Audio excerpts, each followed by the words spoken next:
Hello and welcome to another episode of Don't Know, Ask Father Touzeau. First question, it's a two-part question. Can a non-Catholic person participate in the sacrament of reconciliation?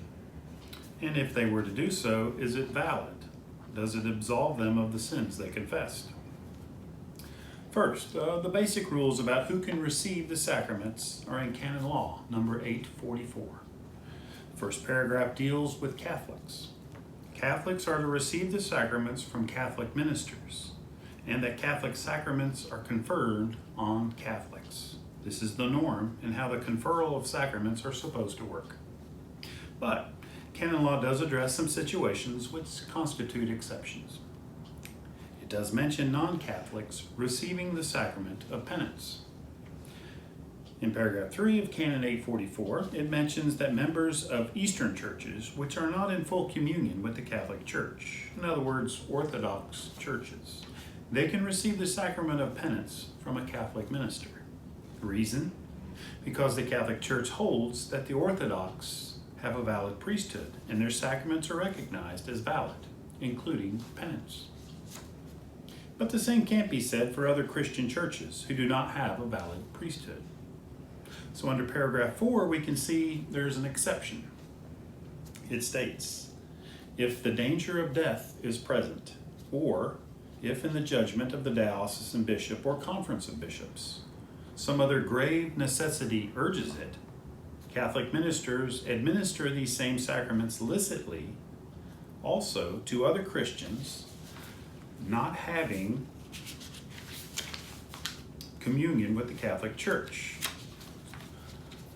who cannot approach a minister of their own community, and who seek such on their own accord, provided they manifest Catholic faith in respect to these sacraments and are properly disposed.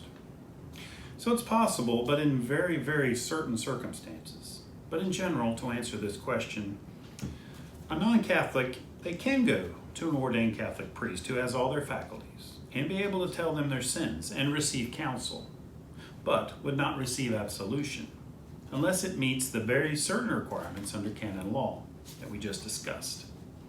Now, as for validity, let's look at this situation from a different angle.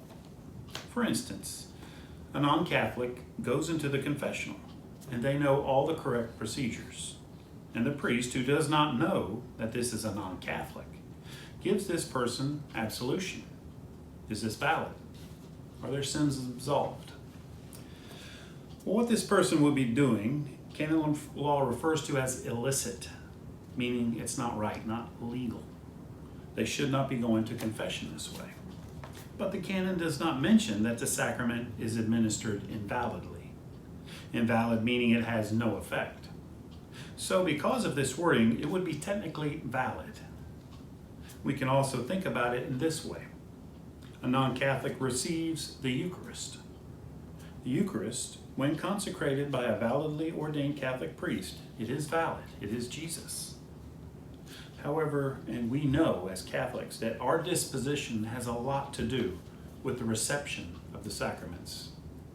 It's a good question. I hope I didn't confuse you with all the canon law stuff. Now, another question concerns this Sunday. Now, this coming Sunday would be our 31st Sunday in ordinary time.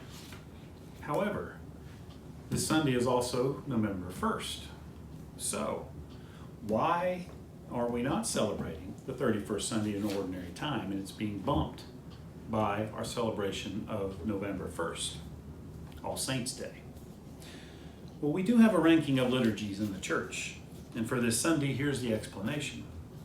All Saints Day is a solemnity. Solemnities are the highest ranking type of feast day we have.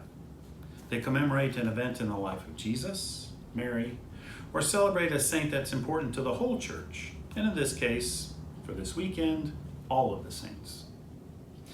Outside of Advent, Lent, and Easter season, a solemnity falling on a Sunday takes the place of that Sunday's celebration. Once again, I want to thank you for the questions. Keep them coming, and please stay safe, and God bless.